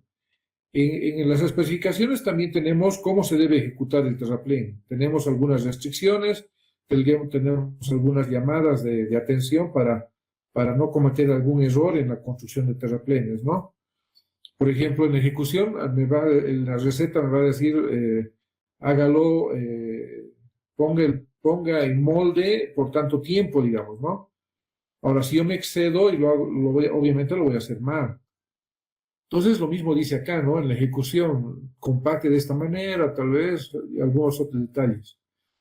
Luego se hacen los controles. Primero se hace un control de calidad del material que voy a utilizar. No, en caso de terraplenes, no todos los terraplenes, no todos los materiales sirven para que yo construya un terraplén. Entonces, si yo estoy haciendo un control de calidad del material, aquí ya está descrito el material, pero debo ver si efectivamente el material es bueno, ¿no? Aquí también se hace un control de ejecución. Voy a hacer un control de ejecución. ¿En qué consiste el control de ejecución? Es cuando ya he terminado el trabajo de terraplén, voy a verificar, por ejemplo, de pronto necesito verificar el grado de compactación o en qué densidad tiene el material que ha sido compactado, por ejemplo. Y finalmente, el control geométrico. El control geométrico nos va a dar los espesores que estoy colocando de capas, por ejemplo. Entonces ahí voy a llevar mi brigada topográfica y voy a pedir de que antes de que construya una capa del terraplén, me haga un levantamiento y por diferencia, cuando una vez haya terminado de construir la siguiente capa, voy a ver qué espesor habría construido. Finalmente tenemos la medición. ¿Cómo voy a medir este trabajo de terraplén? Lo voy a medir en metros cuadrados, lo voy a medir en metros cúbicos, en toneladas, no sé. Aquí me dice cómo lo debo medir. Y finalmente, ¿cómo lo voy a pagar? Lo voy a pagar por metro compactado, lo voy a pagar por metro suelto de material, no sé. Eso es lo que describe una especificación. Entonces ahí he puesto los acápites principales y cada uno tiene su detalle, ¿no? En este caso, hablando de terraplén. Ustedes ahora quiero que para la siguiente clase todos extraigan de esta especificación técnica general del ABC este ítem, excavación de cortes y préstamos, así se denomina en esta especificación. Quiero que saquen también la especificación de terraplenes, la especificación de transporte de material y de regularización de subrasante. Esos cuatro ítems se llaman para que me acompañen en las siguientes clases, porque yo les voy a preguntar sobre algunos valores que debemos controlar, cómo debemos trabajar, y es bien importante que ustedes lo tengan a la mano y vayan resaltando. O sea, cuidado que me digan, lo tengo en digital. Sáquenlo, impriman y vamos a ir trabajando. Ustedes van a ir resaltando aquellos detalles importantes que deberían conocer para cuando ustedes estén haciendo sus prácticas y rindiendo los exámenes, ¿no? No sé si ustedes les han dicho, en carreteras todos los exámenes todos los años son los mismos. Yo cambio algunas características nada más en función de las especificaciones, puedo cambiar alguna especificación o algún detalle en la especificación que va a ser diferente el trabajo y diferente el resultado. Por eso es que quiero que ustedes manejen bien esta especificación y sepan manejarlo porque, bueno, si a alguien se le ocurre trabajar en carreteras, ya va a saber cómo uno puede moverse mejor conociendo una especificación técnica. Bueno, ya me imagino que ya lo han copiado. Es una especificación, si están con tiempo, no sé si van a salir o tienen alguna fiesta por ahí. Estamos. Ya. Ahora sí. Ahora sí. Ya, perfecto. Esta es la especificación que quiero que ustedes la impriman. Por ejemplo, dice descripción. Aquí van a ver la descripción de lo que es el terraplén. Dice, los terraplenes son segmentos de la carretera cuya conformación requiere el depósito de materiales provenientes de los cortes o préstamos dentro de los límites y secciones de diseño que definen el cuerpo del terraplén. Construcción de terraplenes consiste en tal cosa. Esa es la descripción de esta actividad que se llama terraplén. ¿Listo? Entonces tiene la descripción. Luego aquí tiene los materiales. Dice los materiales que están permitidos por utilizar el terraplén. ¿Qué materiales están permitidos? Dice. ¿Qué calidad? ¿Qué especificaciones? ¿Qué espesores tienen que cumplir? Aquí habla de algunos espesores, mínimo de 30 centímetros. Luego se habla, el terraplén tiene varios componentes. Tiene el cuerpo de terraplén, tiene la capa final del terraplén, que es lo que nos sirve al final como apoyo del suelo de fundación. Luego tenemos los equipos que van a trabajar en la construcción del terraplén. Aquí están los equipos, pata de cabra, estáticos, vibratorios, rodillos de grillas, arado, disco de... todo eso. La ejecución, ¿cómo se va a ejecutar? Es como la receta de cocina, ¿no? Primero vacíe la harina, luego ponga los huevos. Entonces, acá es lo mismo. ¿Qué es lo que se va a realizar? Y aquí está paso a paso lo que se debe hacer. Primero, el subíndice B de la ejecución, que hay detalles de qué es lo que se debe cumplir. El índice F, qué es lo que se debe hacer. Dice que, por ejemplo, acá dice, el espesor de las capas compactadas no deberá sobrepasar los 20 centímetros de espesor. Y es una recomendación. Aquí ya estamos hablando de algunas características técnicas. Por ejemplo, se habla de densidad, se habla de CBR especificado, se habla de los controles de densidad, fíjense, máxima, Aquí están los grados de compactación, 95% de la densidad máxima seca. Entonces, estos son detalles de la ejecución. Aquí hay qué espesores, en caso de que roca, y unos detalles más. Luego de la ejecución, sigue la ejecución aquí en receta muy larga. Tenemos el control de la supervisión. Les había mencionado el control tecnológico, es el control de los materiales. Dice, por cada 1000 metros cúbicos debo hacer este ensayo, ¿ya? Para determinar la densidad máxima. Después, ¿qué más? Por cada 1000 metros cúbicos debo hacer, ¿qué aquí? Ensayo para determinar la densidad. ¿Qué otras cosas más hay? Y aquí están todos los ensayos que se deben realizar para el control de calidad. Luego habíamos hablado que hay un control geométrico, ¿no? El control geométrico dice cómo debería variar los espesores. Aquí está la variación magma, es permitida. ¿Cómo debo medir? Aquí dice cómo se va a medir esto. Voy a medir las medidas de áreas. Voy a sacar por la longitud, voy a medir el espesor. ¿Ya? Y la forma de pago. En este caso dice que voy a pagar por terraplén compactado en unidad de metro cúbico. Esa es una especificación técnica que nos va a permitir ejecutar un trabajo, en este caso, de terraplén, ¿no? Entonces, esto es lo que yo quiero que ustedes impriman. Vamos a trabajar con todos los detalles en las siguientes clases, ¿no? Y no solamente para las clases, o sea, esto les va a servir también para el examen cuando ustedes estén. Algunos en el examen recién me preguntan, ¿cuánto era el CBR del terraplén? ¿Cuánto era el permitido? Y a veces digo, hay materiales que no son aptos para la construcción de terraplén. Y por lo mismo, algunos calculan con los volúmenes con esos materiales, ¿no? Entonces, todo eso vamos a aprender en las siguientes clases. No sé si tienen alguna consulta. Pata de cabra, siempre he tenido la duda si ese es el nombre que se debe usar o hay otro nombre, no sé, más específico que deberíamos usar o emplear. Me has pescado, la verdad no sé, te lo voy a buscar para la siguiente. Todo el mundo lo conoce como pata de cabra. En portugués Sí, inclusive sí, le por dicen, eso. en portugués le llaman pé de carneiro. Ahora, no sé si realmente existe un nombre especial, pero lo voy a revisar. Me lo estoy anotando y la próxima te lo digo. Está bien, Inge, gracias. ¿Qué? ¿Otro?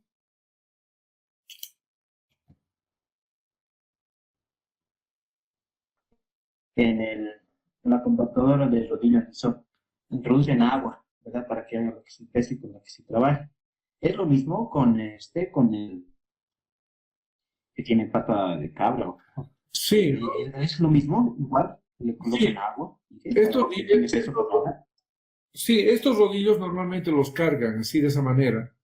Antes los dejaban lastrados, es decir, los construían vaciando hormigón. Pero ya era muy problemático transportarlos porque era muy pesado. Entonces, lo que se ha optado ahora es lastrarlos con agua, ¿no?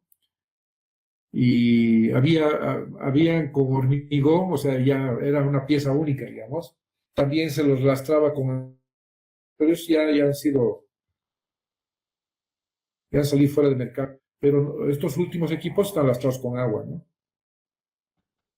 Y los dos casos, ¿no? Tanto el dice como... Y en esa parte, perdón, si antes se tenía ese tipo de conurbación con hormigón o con arena, y actualmente es con agua, imagino que el trabajo ahora con agua debe ser un poco, hay que pasarle más veces, a diferencia de antes que estaba el hormigón, que eran unas cuantas pasadas, o compensa el mismo peso, o lo hace más grande los rodillos. A ver, en cuanto a las pasadas, uno puede darle las pasadas que necesiten los materiales granulares, no hay problema. Nosotros debemos llegar a la densidad máxima que se pide en cada una de las capas, que va variando, ¿no? Cuando yo estoy construyendo terraplén, me pide un grado de compactación único, al 95%. pero en las capas granulares para el pavimento nos piden al 100%. Ahora, ¿con cuántas pasadas le voy a hacer?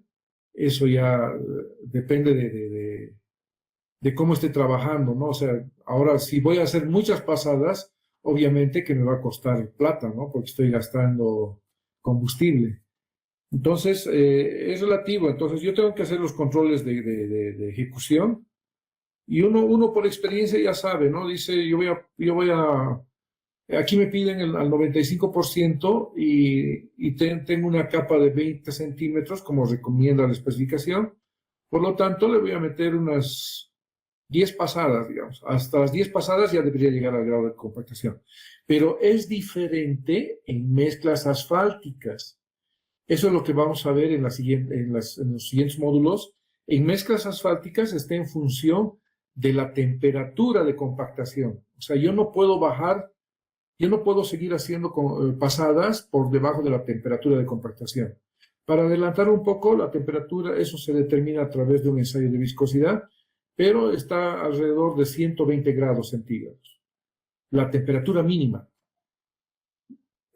Baja la temperatura de la mezcla, menos de 120, ya no debería ser la compactación. ¿Ya? Y la mezcla, por si acaso, también viene de planta, llega con 160 grados. Entonces tengo 120, 30, 40, 50, 60, como 40 grados, un rango de temperatura de trabajo, ¿no?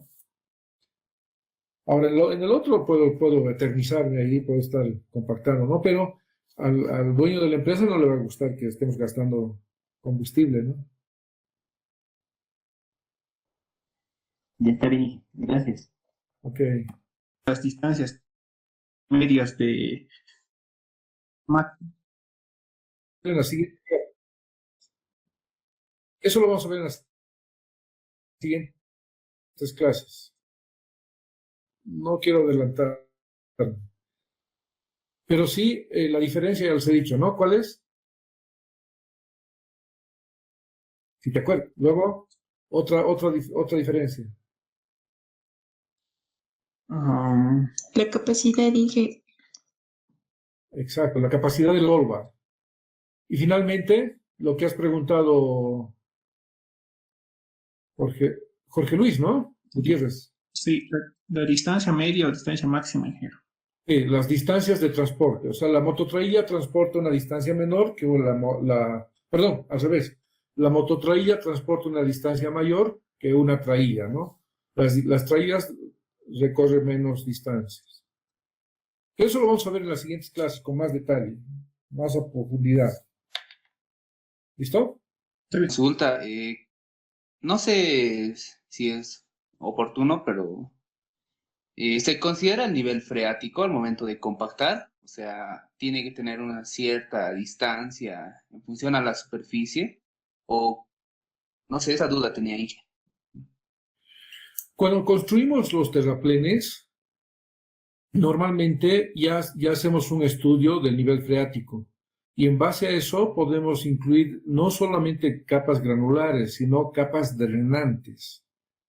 O sea, yo voy a poner una capa drenante de tal forma que eso me va a aliviar el nivel freático, ¿no? Ahí va a ser capturado el agua. Hacia arriba yo puedo utilizar ya materiales granulares. Entonces siempre va a haber un estudio previo, ¿no? Lo mismo pasa cuando hemos visto de los taludes, ¿no? Que requieren subdrenes. No al pie del talud mejor dicho, no al pie de talud no todos los cortes van a tener su subdrain.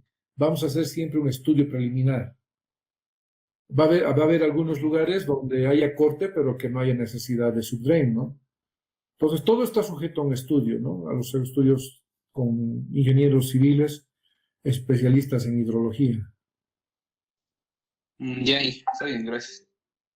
Perfecto. Hay dos actos importantes que se realizan cuando ha concluido la obra el contratista.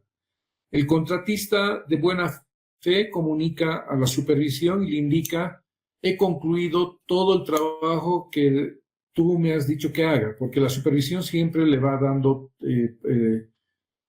frente de trabajo, le va dando planos revisados, actualizados y todo ello. Entonces el contratista le dice, de buena fe, he concluido todo, así que podemos proceder a la entrega provisional.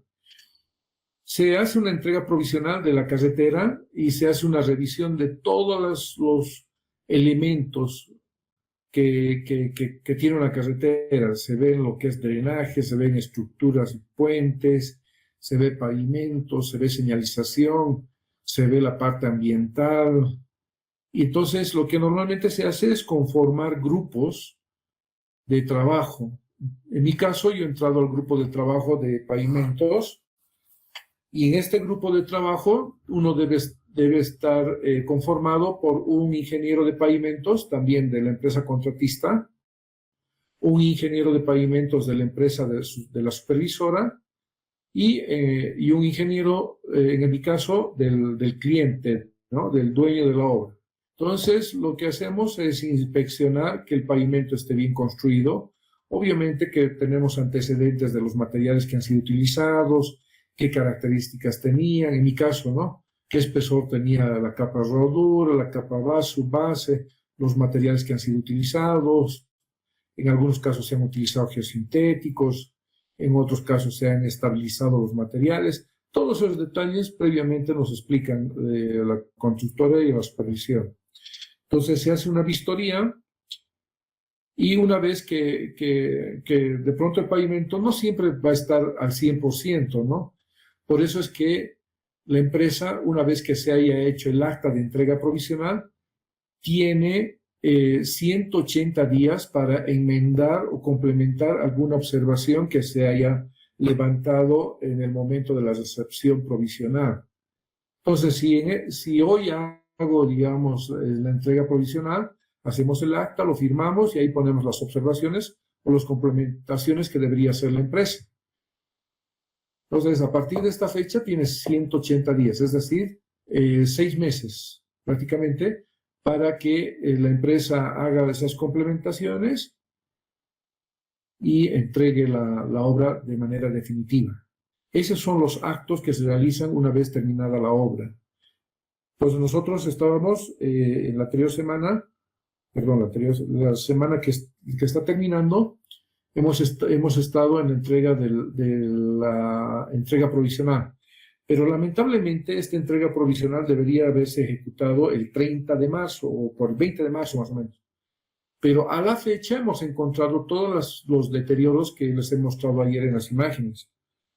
Ahora la empresa no hemos podido hacer la entrega provisional porque hay ciertas responsabilidades. Hemos tenido que analizar un montón de detalles desde el punto de vista legal, técnico y administrativo para no hacer esa entrega provisional, porque yo no puedo hacer una entrega provisional con elementos de la infraestructura totalmente dañados, ¿no?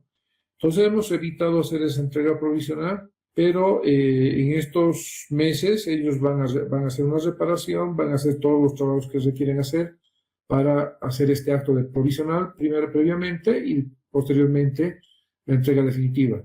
Obviamente que la entrega definitiva no es obligatorio que pasen 180 días, puede ser en menos tiempo, ¿no? Ese es el trabajo que se me ha comentado y más bien que no hemos firmado una entrega provisional porque de pronto esto para la Contraloría sería un acto no correcto, ¿no? Y nos podrían hacer procesos primero administrativo, un proceso civil posteriormente, y si ha ocasionado un daño al Estado el informe que hubiéramos hecho, nos podrían hacer hasta procesos penales, ¿no? Está sujeto a eso. Entonces hay que cubrirse bien las espaldas y tener la experiencia suficiente para poder hacer este tipo de trabajos. Perdón, en esa parte, usted dice que en marzo tendrían que haber entregado, que es esa, bueno, tendrían que haber recibido la obra, pero Sí. esas fallas se han anulado en estos meses. Esas Sí, fallas. en este tiempo se ha ido deteriorando, ¿no? Según ellos, dice que la obra ya estaba concluida, por eso nos habían citado para el 20 de marzo. Pero estábamos a punto de viajar, de hecho yo estaba ya con mi maleta lista, pero el viernes en la mañana se declaró la cuarentena Después abrieron, no sé, había una salida de la cuarentena en mayo y teníamos que viajar también en mayo, tampoco hemos podido ir. Así que recién en septiembre hemos podido hacer el viaje y en todo ese periodo, desde marzo, abril, mayo, junio, julio, agosto, en 5 meses se ha dañado la carretera, ¿no? Y se ha dañado inclusive por el hecho de que ya no hay operadores, ya no hay gente trabajando ahí.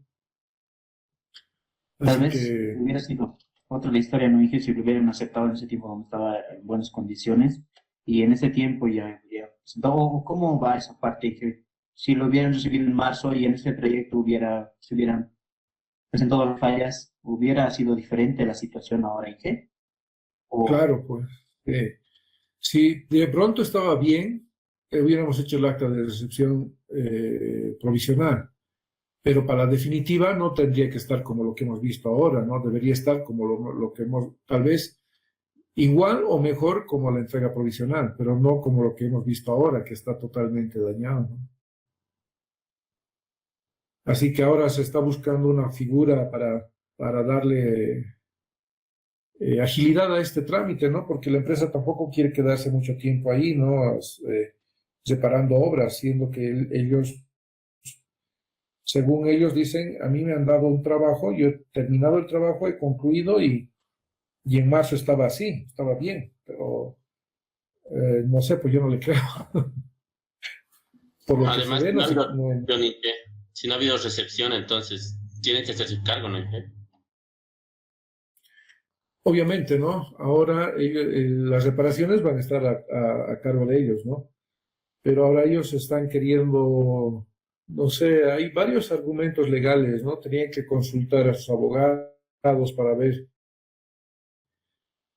los tiempos, ¿no? Porque en definitiva podrían ejecutar la boleta de cumplimiento de contrato, ¿no? Entonces, lo que se ha quedado es que hay un compromiso de la Presidente de ampliarle el plazo de ejecución, con lo cual no incurrirían en esa causal de incumplimiento por no haber cumplido el plazo, ¿no? O sea, hay varios temas legales, administrativos y técnicos que deberían solucionar. Así que está muy complejo eso.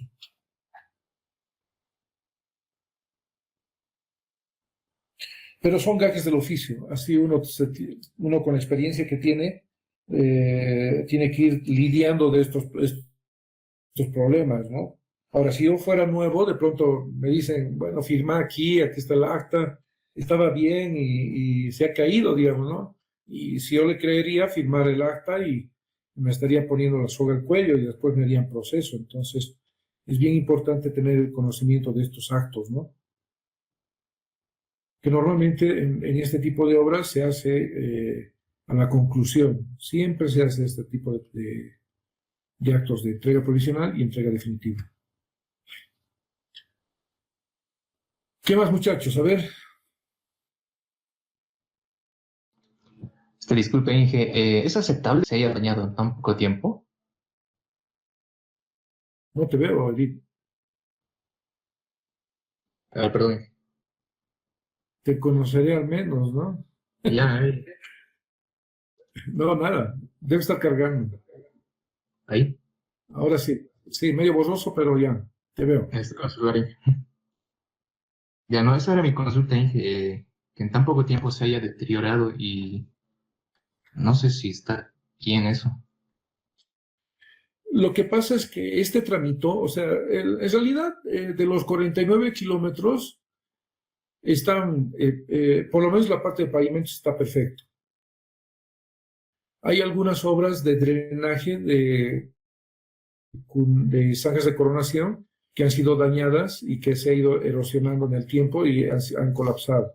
El pavimento no hay mucho problema, en algunos lugares sí se ha asentado, se puede reparar, es problemas de asentamiento de las alcantarillas nada más, o algunos muros que de pronto se han asentado, y es natural, siempre pasa eso. Pero de los 49 kilómetros, 2 kilómetros aproximadamente son los que están totalmente dañados, ¿no? Y... Ay, me olvidé, ¿qué me habías preguntado? Que Inge, en tan poco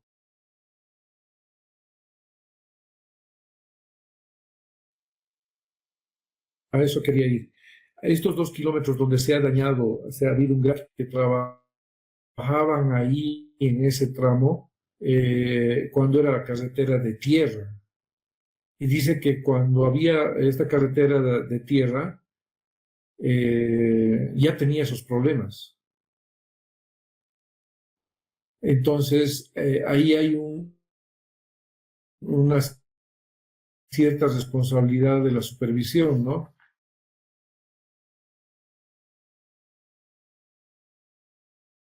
Una buena alternativa. Entonces, en este momento estaría con grandes problemas, digamos, la supervisión, porque la supervisión le ha dado el diseño a la contratista. El contratista solo ha ejecutado, ¿no? Él no es culpable de nada, digamos. Aquí en este momento la supervisión es la culpable porque sabiendo de que en ese lugar y había muchos problemas, y no de antes que comience la obra, dice que hace años había problemas ahí, y debería alertarse, debería proponer un nuevo diseño, tal vez evitando ese lugar, buscando otro trazado, digamos, donde ya no se pase por este sector. Entonces, ahí hay un problema, ¿no? De responsabilidad de la supervisión. El resto está bien, no he visto muchas fallas, ¿no? Que normalmente son fallas que se presentan por asentamientos, ¿no? ¿Algún otro? Los que le llaman explanadora. Explanadora es uno. El otro es topadora. ¿Qué más? A ver, bulldozer también le llaman. Esos 4 nombres en algún libro lo van a encontrar con alguno de esos. Tractor, bulldozer, topadora, explanadora. Esos son los más comunes, digamos. Tractor de oruga, Inge. Dale. Está bien, Inge, gracias.